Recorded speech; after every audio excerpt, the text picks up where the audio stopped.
turagushimiye uro gushimwa ushigwe hejuru. Zaremwe byose bivuge gukomera kwawe. Isi n'ijuru bikuramye kubera kuko ari wowe mwami. Icyubahiro kikugarukira ibihe byose. Tuguhaye kaze muri kino kibanza. Tuguhaye kaze muri uyu mugoroba. Vugane n'imitima yacu yishimira Imana. Yumva ijambo ry'Imana, yumva ubuhanuzi bw'Imana. Birambwira ngo umutima wishimiye Imana, Imana nawo yuha ibyo ushatse. Uyu mwanya ndasabira imitima iri hano yose kugira ngo yumve ijambo ry'Imana. Hinduke kubera kuko turi mu giterane cyo guhinduka, kandi gendeye mu guhinduka. Urakoze Mana kutugirira neza, urakoze gukomeza kubana natwe. Ni mu izina rya Yesu Kristo dusenze twizeye, amen. Amen. Nongeye gushimira Imana iduhaye kuba hano hantu. Nafurahia Mungu ambaye ametupea nafasi ya kuwa mahali hapa. Imana ibikoze ihabwe icyubahiro cyinshi. Mungu aliyafanya ahimidiwe sana. Nongeye gushimira Gerizim Mountain. Nashukuru tena kwa Gerizim Mountain kubwo gutegura igiterane cyiza, kwa kuandaa mkutano mzuri, no kuturarika kugira ngo tubane, pia na kutualika ili tuwe pamoja nao. Imana ibahe umugisha. Mungu awabariki. Mwagize neza cyane. Mmefanya vizuri sana. Bakomeje babivuga bakoze ikintu cyiza. Waliendelea wakiatamka jinsi wamefanya jambo nzuri. Ntabwo badutumiye nk'abantu badufata nk'abantu bahana. Hawajatualika kama watu wa kawaida ambao wako nao siku baada ya jingine hapa. Byaranshimishije cyane. Yamenifurahisha sana gufata icumbi kandi mu rugo ari hano, kuwa na mahali pa kukaa na bado nyumbani ni hapa. Ni gikorwa cyiza cyane. Ni jambo nzuri sana. Imana ibagirire neza cyane. Mungu awatendee mema. Narimo nsetsa abandi. Nilikuwa nikiwaambia wenzangu kwa kuwachekesha. Ababwira ngo myaka 5 ino. Nimewaambia kwamba nina miaka 5 nikiwa hapa. Hano muri Kenya. Hapa kwa nchi hii ya Kenya. Usibye hano ku rusengero. Isipokuwa hapa kanisani. Ahandi ndarara. Hakuna mali ingine ambao nimelala. Ndangenda ngataha. Huwa nazoea kutembea mahali fulani lakini narejea nyumbani. Ariko icyumweru iminsi nigomba gushira turi hano kumukutana hirya. Lakini siku 4 zimeisha tukiwa kwa mkutano hapa. Imana ihabwe icyubahiro cyinshi. Mungu asifiwe sana. Tuje mu ijambo ry'Imana. Tuingie kwa neno la Mungu. Zaburi. Katika kitabu cha Zaburi, igice cya mbere, ibice 15. Sura 15. Ndasoma umurongo wa mbere n'uwa kabiri n'uwa gatatu. Tasoma mstari wa kwanza, wa pili pia wa tatu. Ni naho nza kuganira. Ni mali hapo ambao tutazungumzia. Biravuze ngo Uwiteka ninde uzaguma mu ihema ryawe? Ninde uzatura ku musozi wawe wera?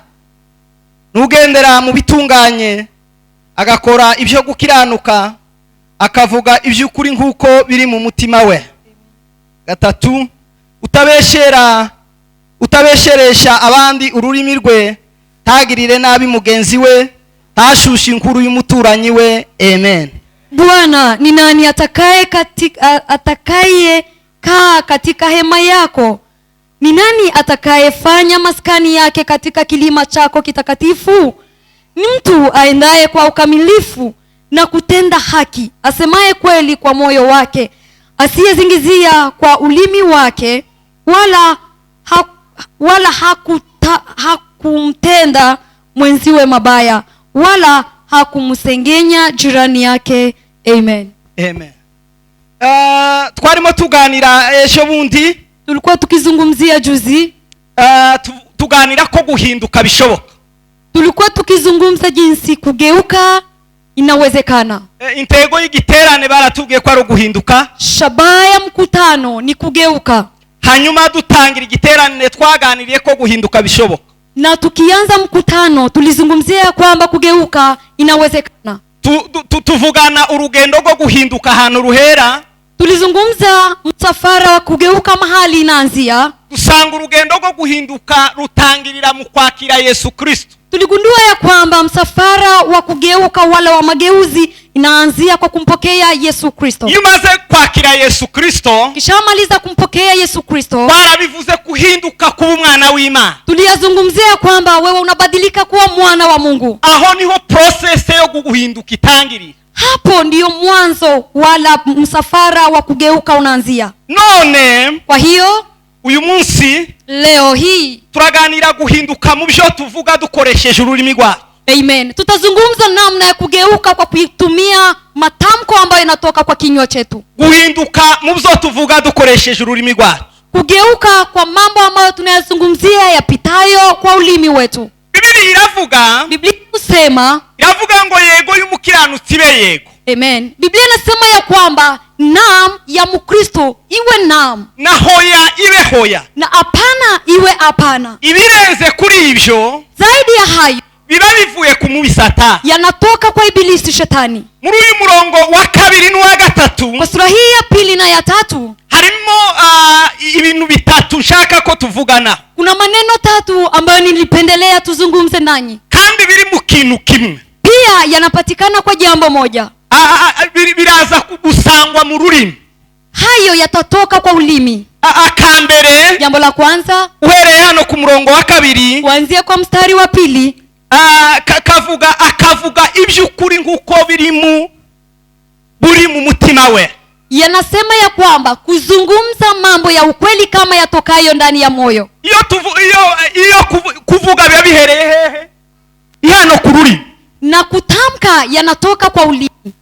Akakabiri, jambo la 2, nutabeshesha abandi ururimi rwe. Ni mtu yule ambaye hadanganyi wenzio kutokea kwa ulimi wake. Akagatatu, jambo la 3, ni umuntu udashusha inkuru y'umuturanyi we. Ni mtu ambaye hasengenyi jirani wake. Ubwo ni ibintu bitatu bikubiye mu rurimi. Hayo ni maneno 3 ambayo yanapatikana kwa jambo moja itwayo ulimi. Nashatse ko duhinduka mu byo tuvuga bivuye mu rurimi rwacu, ambao nimependelea kuzungumza nanyi tugeuke itokayo kwa yale ambayo tunayatamka kwa ulimi. Semene amen. Amen. Abantu benshi, watu wengi, umusumwe mwene data Peter yigeze kubitubwira. Siku moja ndugu Peter ametuzungumzia hayo. Aratubwira ngo yarose, akatuzungumza jinsi amelala akaota njozi. Ngo arota ngo abantu babujijwe kuja mu ijuru ngo nutwaha duto duto. Ameota akisema ya kwamba watu wamekoseshwa kuingia mbinguni sababu ya dhambi ndogo ndogo. Niko kuri. Hiyo ni ukweli. Abantu benshi barahindutse bakira Kristo. Watu wengi wamegeuka na kumpokea Kristo. Ava mu gusinda ntagisinda. Yeye ametoka kwa kulewa, halewi tena. Ija hano hanze ni umukristo uri hano 90% y'abakristo bari mu itorero. Yeye si mtu ambaye yuko nje bali ni mtu ambaye yuko kanisani. Kwa wale miongoni mwa wale ambao yuko kanisani, 90% n'abantu tutoba tugisanga hanze basi. 90% ni watu ambao wamegeuka, hawako nje bali wako ndani ya kanisa. 90% 90% abakristo bari mu itorero, wakristo ambao wako kanisani, n'abantu tutoba tugisanga hanze bahabagwana. Ni watu ambao tuwezi pata nje wakigombana, cyangwa agahagarara hanze agatukana hano hanze, wala asimame nje akitusiana, cyangwa akaja agasambana gutya tuga hano hanze, wala asharitike njeni hapo. Izo rero hayo ni process yo guhinduka, ni msafara wa kugeuka. Ariko utarahinduka totally, lakini wewe ni mtu ambao hujageuka kamili. Nabivuze ibyo Paulo yari mabwira Abaroma 12. Nimezungumzia ambao Paulo alikuwa akiwaambia Warumi 12. Yari mabinginga kugira ngo bahinduke rwo. Alikuwa akiwasii ili waweze kugeuka kwa ukamilifu. Ariko 80%, lakini 80% hasli na Bakristo bari ni Wakristo ambao wako kanisani, ariko bakigambana, lakini huwa wanasengenyana, bakibesherana, wakidanganyiana. Amen, amen. Amen. Batarahinduka mu rurimi rwao, wao hawajageuka kwa ulimi wao. Kubera iki? Sababu gani? Baracyabifata ng'ikintu gitoya cyoroheje. Huwa wanachukulia kama jambo ndogo ambayo ni jambo rahisi. Umukristo ushika ahantu hari urugambo akitatse, Mkristo ambaye anafika kwa masengenyo huwa anajiweka kando. Abarahindutse ageziri. Yeye ni mtu ambaye amegeuka na kufika kiwango cha juu. Ariko abantu benshi. Lakini watu wengi Ushika handu hari urugamba. Ukifika mahali ambapo wanasengenyana, hari inkuru ambao kuna habari, ahubwo ugashaka uburyo wo contributinga kugira ngo nawe ugaragaze ko hari amakuru waruzimo dukeya. Wenda huwa unatafuta jinsi ya kuongezea ili nao utafute jambo ndogo ambao unajua uongezee. Cyangwa urebe ukuntu worungaho kugira ngo iyo nkuru ishuhe. Wala utafute jinsi ya kuwekelea chumvi ili habari hiyo iwe moto. Haleluya. Wakristo batarahinduka mu byo bavuga. Wakristo ambao hawajageuka kwa mambo ya kunena. Iyo umuntu atarahinduka mu byo avuga, mtu kama hajageuka kwa matamshi yake, kesha amagambo yacu, mara nyingi maneno yetu ashobora kubaka abantu, yaweza kujenga watu, amagambo meza, maneno mazuri, ariko abantu batarahinduka mu magambo mabi. Lakini wale ambao hawajageuka wakiwa bado wana maneno mabaya, barasenya, huwa wanaharibu, wanabomoa ichisi, huwa wanaua ulimwengu, bararoga, huwa wanafanya uchawi kupitia maneno. Bakomeye cyane. Wao ni wachawi wakubwa sana. Uburozi bukomeye, uchawi ukubwa uri kururimi, unapatikana kwenye ulimi wako. Semeni amen. Amen. Abarozi, wachawi, uburozi bwa, uchawi wao barabufundikanya, irizi zao huwa wanazifunga, ariko bagashiraho uburozi bukomeye, lakini wanawekelea juu uchawi wala irizi kubwa buza gukora, ambao utatenda na majambo bavugira kuri byabi, ni maneno ambayo wanatamka kwa ile rizi wamefunga. Iyo umukristo wakijishwe, Mkristo ambaye ameokoka, agisenya imitima y'abantu, kama yeye bado anaendelea kubomoa mioyo ya wanadamu, atarahinduka mu rurimi, yeye bado hajageuka kwa ulimi, ni umurozi mukuru, yeye ni mchawi mkubwa. Semeni amen. Amen. Eka babwira kakana, nitawazungumzia jambo hili. Iyo uvuze umuntu neza, ukimzungumzia mwenzio vizuri, uba ubatse imitima y'abandi, huwa unajenga mioyo ya wengine. Iyo uvuze umuntu nabi, na ukimsema mtu vibaya, ubumwishi, huwa unamuua. Ubumwishi ahagaze, unamuua na bado yeye ni hai. Nubwo umubona hage, ngalao unamuona akipiga hatua, akitembea, ariko yarapfuye, lakini amekufa. kandi uwamwishi, na yule ambaye amemuua ni wewe. Umva ukuntu uba wishe umuntu. Sikiliza jinsi unakuwa umemuua mwenzio. Uyu munsi yoza kuba mwaramvuze nabi kuri Gerizim Mountain, ingekuwa mngenizungumzia vibaya kwa Mountain Gerizim, ntabwo uyu munsi bari kuntumira. Leo hii hawangenialika kama mnenaji wa Injili. Kandi iyo batantumira, na kama hawangenialika, n'uburozi bwawe butumye ijambo ry'Imana ritageraho ryakagombye kugera. Ingekuwa ya kwamba uchawi wako wa kunizungumzia vibaya ndio ingesababisha Injili sifike mahali ingefika leo. Musumwe twari mu gitaramo hariya hakujya Gidurai. Siku moja tulikuwa kwa ibada hapa ngambo Gidurai. Pastor Robert aravuga, Mchungaji Robert akasema, aravuga ngo yaratarabona Kabuye gucya mu maso. Akasema ya kwamba yeye alikuwa bado hajamuona ndugu Kabuye, Evangelist Kabuye kuva Uganda. Evangelist Kabuye ambaye anaishi Uganda. Ngo ariko lakini yagiye ahantu nk'habiri. Yeye Pastor Robert alitembea mahali kama mbili, asanga bari kuvuga Kabuye neza, akapata wakizungumzia Kabuye vizuri, ngo yumvagize inyota yo kubona Kabuye, akasikia ana shauku ya kumuona ndugu huyo Kabuye, aramutumira kuva Uganda, akamwalika kutoka Uganda. kubera kuko kwa sababu hiyo ilisababisha kwamba hakuna mtu ambaye amemloga kwa kumzungumzia vibaya. Musumwe arabantu bigeze kundoga mu muntu. Kuna siku ambayo watu wameniloga kwa mtu, baramuroga neza, baramuroga muri njewe, wakamloga kwangu kabisa huyo mtu. Turahura gucya mu gitondo agiye kugera iwanje, tukapatana siku moja asubuhi, yeye karibu kuja kwangu. Kubera ko bari baramuroze, kwa sababu walikuwa bari wamemloga, bamuroze muri jewe. walikuwa wamemloga kwangu. Nama ntambuka, Nikapita, nama ngenda. nikatembea. Niba kwerekwa sintanerekwa. Tena cha kushangaza, mimi si kuwangi hata ninaota hata ndoto wala kuona maono wala ufunuo kuota naota. Kurota inza ndota ariko sinza nerekwa, sifunuliwe sana. Ananijaribu kunikosoa, anasema huwa anaota ndoto lakini yeye hafunuliwi.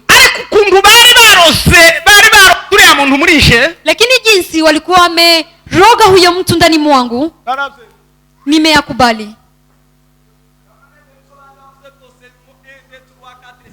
Nikakubali yote ambao walikuwa wameninenea juu yake, 1 2 3 up to 5. Macho ya mwili nilikuwa sijaona kitu, pia macho ya roho sijaona jambo, lakini nimepatana na wachawi, wakaniloga, baroga ibitekerezo byanje nanje, wakaloga fikra zangu na mimi pia kwa mtu huyo. Ariko Imana ishimwe ko naje kurogorwa n'ijambo ry'Imana, Lakini Mungu asifiwe ya kwamba nilipatana na neno la Mungu likanitoa uchawi huyo, alafu kuko sinari kubabarira nta kintu yari yakoze. Singemsamehe sababu hakutenda dhambi hata moja, ahubwo nababariye bari barose, bali niliweza kuwasamehe wale ambao wamejaribu kunimnenea vibaya kwa. Bari banshize mu mutima wo kwanga umuntu, walikuwa wameweka ndani mwangu moyo wa kumchukia huyo ndugu. Abaefeso ibice 4:29. Waefeso sura 4:29. Soma Benjagira twihute. Benjamin tusaidie.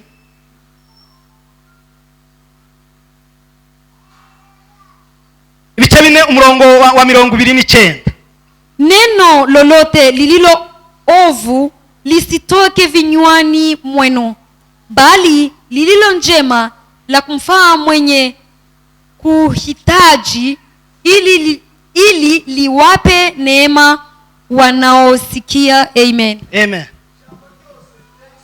Ijambo ryose riteye isoni. Amen. Nta kibazo, rekera gutyo. Umva igipimo cy'amagambo. Sikiliza kipimo cha maneno. Nusha kuvuga ijambo, ukitaka kutamka neno, uzutekereza iri jambo ugiye kuvuga. Fikiri neno ambalo unahitaji kutamka, cyangwa aya magambo ugiye kuvuga, wala maneno ambayo unahitaji kutamka. Utekereze ibintu bibiri. Fikiria maneno mawili. Utekereze ngwese aya magambo hari uwo yubaka. Ufikirie kwamba maneno haya je, yatamjenga mtu? Cyangwa aya magambo icyo cyari kimwe hari uwo ahesha umugisha. Je, jambo hili kuna maneno haya kuna mtu ambaye atabariki? Itakabiri utekereze. Jambo la pili ambalo utafikiria, utekereze ngwese aya magambo hari uwo asenya. Ufikiria kwamba je, maneno haya kuna mtu ambaye yatabomoa wala kuharibu? Hari umuntu aza kukomeretsa. Kuna mtu ambaye yatakwaza? Nusanga aya magambo hari uwo yosenya, ukigundua kwamba maneno ambayo utayatamka kuna yule ambayo yataharibu, tave mu kanwa kawe, yasitoke kinywani chako. Nusanga aya magambo yotanga umugisha, na ukigundua kwamba ni maneno ambayo yatabariki, hari uwo yokuba, kuna yule ambaye atajenga maisha yake, uyavuge, uyatamke. Amen. Amen. Amen. Reka nkubwire nawe ikindi. Nitakwambia jambo lingine nawe pia. Nawe nusanga amagambo cyangwa tugatega amatwi, usiyatege masikio kwa maneno, amagambo atakubaka, maneno ambayo hayatakujenga mwenyewe, cyangwa amagambo ataguhesha umugisha, wala maneno ambayo hayatakubariki. Aya magambo atakubaka cyangwa ngo guhesha umugisha, maneno hayo ambayo hatakubariki wala kukujenga, azasiga gukomerekeje nuyategeye, atakuacha ukikwazika ukiyasikiliza. Hari abantu benshi bavuga ngo kwatarinje wabivuga ngo ntakibazo ngo reka ngo amatwi ngo sico yabereyeho. Watu mmoja wao wanasema ya kwamba hakuna shida kama mimi sijazungumzia vibaya, acha nitege masikio yule ambaye anazungumza vibaya, hayatanifanya kitu. Arasiga gusenya. Maneno haya ukiyasikiliza bado yatakuharibu. Nimba atahayubaka, Kama ni maneno ambayo hajengi, irukanke tambuka reka kuyategera. toroka, usisikie maneno hayo. Nawe nimbata hayubakira abantu. Na wewe pia kama maneno haya ambayo unayatamka hajengi, simbuka reka kuyavuga wigendere. chana na maneno haya na uendelee na mengine. Petero wa mbere ibice 3 n'umurongo wa 10. Petro wa kwanza sura 3 mstari wa 10. Biblia inavuga ngo ushaka gukunda ubugingo, Biblia inasema yule ambaye anatamani kupenda nafsi no kubona iminsi myinshi, pia na kupata siku nyingi, iminsi myiza, siku nyingi nzuri kiishi ulimwengu, iminsi myiza yo kurama, siku nyingi za kuishi, ngo abuze ururimi rwiwe kuvuga ibibi, akataze ulimi wake kutamka maovu. Imana icyubahiro. Tumpe Mungu tukufu. Haleluya. Haleluya. Hari abantu bakeneye kuramana. Je, kuna watu ambao wanatamani kuishi kwa muda mrefu? Hari abantu bakeneye kubona iminsi myiza. Je, kuna watu ambao wanatamani kuona siku nzuri? Reka kuvuga amagambo mabi. Sitamke maovu. Uvuga ibyiza gusa. Utamke mazuri pia. Reka mbabwira akakana. Acha niwaambie jambo fulani. Tabanga rihaba. Hakunanga siri. La hasha. Tabanga ribaho ugenda ubimenye nimba hari n'iryo wabwiye umuntu sibanga. Kama kuna jambo ambalo umezunguzia mwenzako kama siri, jua ya kwamba hakunanga siri. Iyo ubwiye umuntu ngo nibanga, ukimwambia mwenzio kwamba hii ni siri, ubu mutum, inamaanisha kwamba huwa unamtuma kuyatamka. Azayirukanga nawe agahita abwira inshuti. Yeye anakimbia anamwambia rafiki wake. Akamwongorera akamwira ngo nibanga ntukavuge. Namwambia kwa siri, na mimi ni siri usiseme. Nawe akagenda akabwira inshuti yo ngo nibanga ntukavuge. Huyo naye anaambia rafiki yake, hii ni siri usiyatamke. Amagambo yose tuvuga, maneno yote ambayo tunayazungumza, ukayavuga ku muntu na unayatamka kwa mwanadamu mwenzio, amugera, bado yanamfikia ingalawa ni siri. Semeneme. Amen. Si siri ingala unajidanganya ni siri. Yego nubwo uba wibeshe ko ari ibanga. Nubwo wibesha ngo ni ibanga, ngala unajidanganya kwamba ni siri. Ntabwo ibanga bizogenda bigere kururya wavuze. Jua ya kwamba siyo siri, sababu yatatembea maneno hayo yamfikie yule ambaye umemsema. Tekereza rero. Fikiria sasa, nini mugeraho ririya bintu wavuze, yale maneno ambayo umesema yakimfikia, bibi, maneno mabaya maovu, uzabumwisha, uzabusize umukomerekeje, utakuwa umemuua na umemkwaza. Ndaza mbibwire Nyaziraje ati nibanga ntuvuge. Tamwambia ndugu, hii ni siri usiseme. Ari rukanka avuge. Lakini atatoroka aseme. Abagabo bamwe biwacu bakundaga kuvuga amakuru. Kuna wazee wa kwetu ambao walikuwa kipendelea sana kusema habari. Nabo ko bamukecuru. Ni wajomba. Ni bamuyomba. Ni wajomba. Twari duturanye. Tulikuwa naishi na wao, ni wajomba wangu. Akundaga kuvuga amakuru cyane. Walikuwa wanazungumza, walikuwa nasema habari sana. Ono bagakubitamwe ikinyoma. Na alafu walikuwa kiwelekelea kudanganya kidogo. No, kugira ngo ikinyoma kitazavumbuka, ili wasigundue kwamba ni uongo. Umugabo umwegeza avuga ngo ni mwana wa runaka wabimbwiye. Mzee mmoja alikuwa akisema ya kwamba ni mtoto fulani huyo ndio ameniambia habari hii. Mwamenya makuru? Je, mmejua habari? Ibuvira bagwanye kuruge. Kwa mfano Kasarani wamezozana. Akakubwira ngo ni mwana wa runaka wabimbwiye. Na alafu anasema ya kwamba ni mtoto wa fulani huyo ndio amenizungumzia habari hiyo. Mwana wa runaka mwomenya rindi. Je, mtoto wa fulani utajua ni nani? Bikagenda bikaburaho byavu. Yatazunguka kizunguka nakosa mtu chemichemi ya yule ambaye ameyaleta. Kubera ko ni mwana wa runaka. Kwa sababu ni mtoto wa fulani mwenye hana jina. Imigani 15 n'umurongo wa 4. Mizali 15 sura 4. Biblia inavuga ngo kugoreka cyangwa guhindura inkuru. Biblia inasema kugeuza habari ukayivuga ukitari na unayatamka jinsi sio, kwa namna isiyo halali, cyangwa ukayigorekaho buke, unasema kwa namna isiyo halali, ubusenye uba ubutenye kandi inamaanisha kwamba huwa umeharibu. Kababwira iki kintu, tawaambia jambo.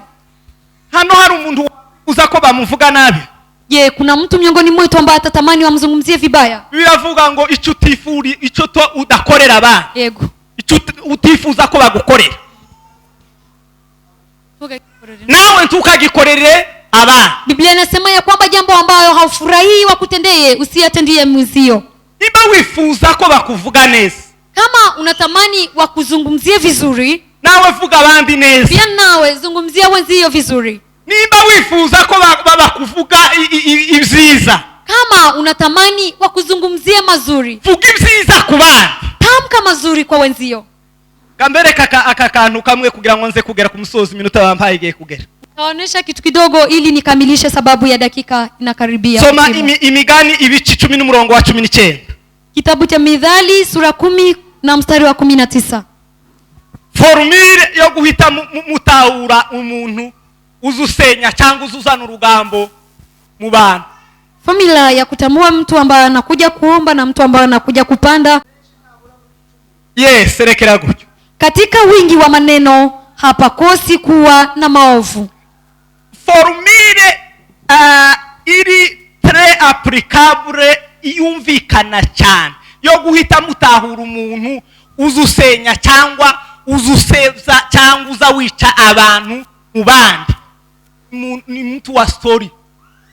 Formula ambayo inakuonesha wala kukutambulikisha ya kwamba wewe ni mtu ambayo ni wa masengenyo, ambayo una maneno ya kuharibu wenzio, ni jambo moja, ni kuwa na maneno mengi. Inkuru zose zabaye muri quartier ninde wazivuze?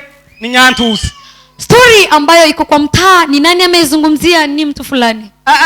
Abagwanye amakuru y'abagwanye ninde wayazanye? Ni Ntuzi. Habari ambao ya watu ambao wamezozana wakagombana, ni nani ameyaleta? Ni fulani. Abize amakuru yabo ninde wayazanye? Ni Ntuzi. Habari ya wezi wale ambao wameiba, ni nani ameyaleta? Ni fulani. Iyo muri wewe habayemo amagambo menshi, ndani mwako ukiwa na maneno mengi, ayo magambo menshi ari muri wewe, maneno hayo mengi yako ndani mwako, hazabura mwibicumu. ndani mwa hayo maneno hakutakosa maovu. Tuzabura hugoreka.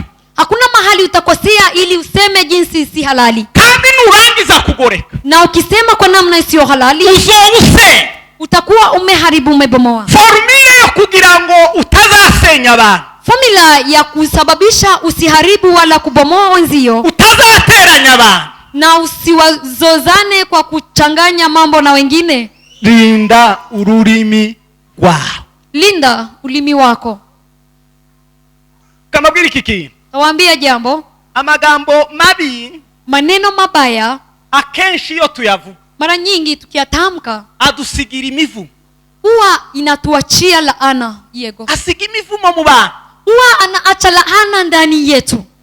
cyane cyane noneho, sana sana wala zaidi, iyo mufata amagambo yo kuvuga abakozi b'Imana, mkichukua maneno ya kutamka juu ya watumishi wa Mungu, uba unajiletea laana, asara kubwa sana.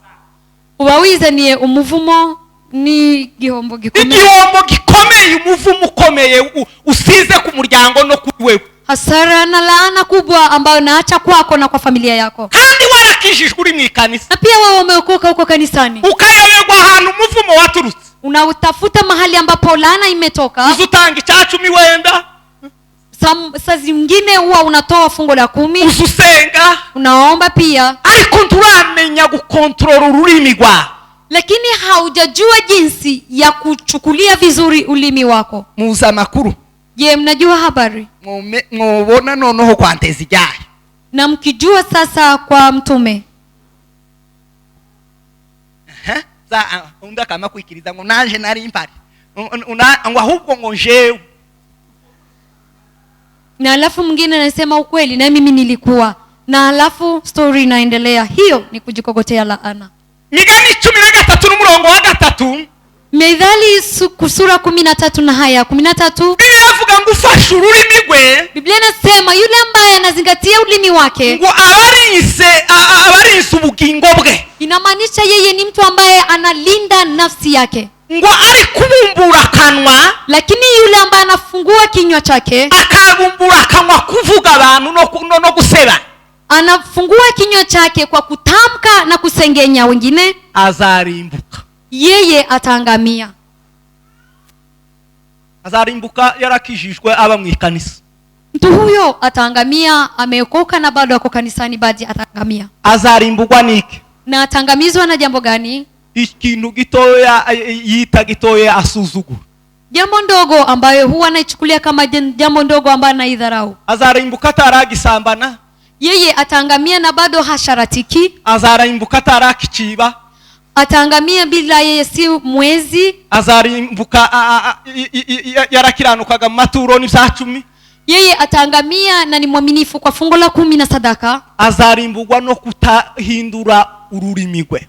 Ataangamizwa na kutokugeuza ulimi wake. Daudi arabivuga muri Zaburi ibice 37 n'umurongo wa 30. Daudi akayasema kwa sura ya 37 kwa Zaburi na haya 30. Aravuga ngo akanwa k'umukiranutsi ngo kavuga ivy'ubwenge.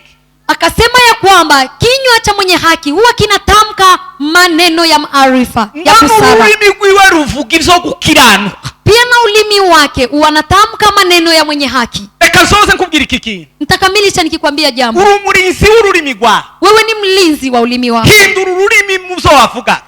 Geuza ulimi kwa matamshi yako. Wirinde kubeshesha abandi. Jihadhari kwa kudanganya wenzako kupitia ulimi wako. Uhinduke uve mu gushusha inkuru y'abaturanyi. Geuka utoke kwa kusema maneno ya wenzio majirani. Nusanga bavuga umuturanyi wawe. Ukipata wanamsema jirani wako, nubwo buyaza ayo makuru, ingalao unajua maneno hayo ambayo wanamsengenya, nyamanza. Eko nutangira kubabwira ngo mwarabibonye se ngo njewe ngo turaturanye neza umujyango kuwumwe. Lakini ukiyagundua wanamsengenya alafu na unasema kwani mnajua? Mimi ndio najua sababu nakaa na yeye mlango kwa mlango. Ngo ni ibintu se. Hey, maneno hayo. Dusoze. Tukamilishe. Mu bintu Imana mu bizira bitandatu cyangwa 7 Imana yanga. Kwa maneno 6 ambayo Mungu anayachukizwa nayo, harimo icyaha cyo kubesha. Kuna dhambi ya kudanganya, uongo. Iwesha, ukiwa mtu mdanganyi, ubaye waso Satani, unageuka kuwa mwana wa babao Shetani. Satani ni wese w'ibinyoma. Kwa sababu Shetani yeye ndiyo baba wa waongo. Imana ntibiki kubona muri Kristo Yesu. Mungu hakutazami tena kupitia Kristo Yesu. Imani ibisigaye kubona gusa muri so Satani. Mungu anakutazama tu kupitia baba yako Shetani. Abantu ubwo barabatizwa. Ngalao wewe umebatizwa, tubukira uw'Imana. Wewe si wa Mungu tena. Bavandimwe ba Kristo bene data, wapendwa ndugu wa Kristo, igiterane cyo guhinduka, mkutano wa kugeuka. Duhinduke mu rurimi, tugeuke kupitia ulimi. Kwe kubeshesha abandi, tusidanganye wengine. Kwe gushusha inkuru, na tusifurahie mabaya ya wengine. Abameze ba watu kama hao niyo bazatura ku musozi wera w'Imana, ambao wamegeuka. Wao ndio watakaa kwa mlima wa Mungu. Niwe bazaba mu ihema ryera ry'Imana. Hao ndio watakaa kwa hema ya Mungu. Niwe bakwiriye kuba mu rusengero rw'Imana. Pia hao ndio wanaheri ya kukaa kanisani mwa Mungu. Mwakira ijambo ry'Imana. Pokea neno la Mungu.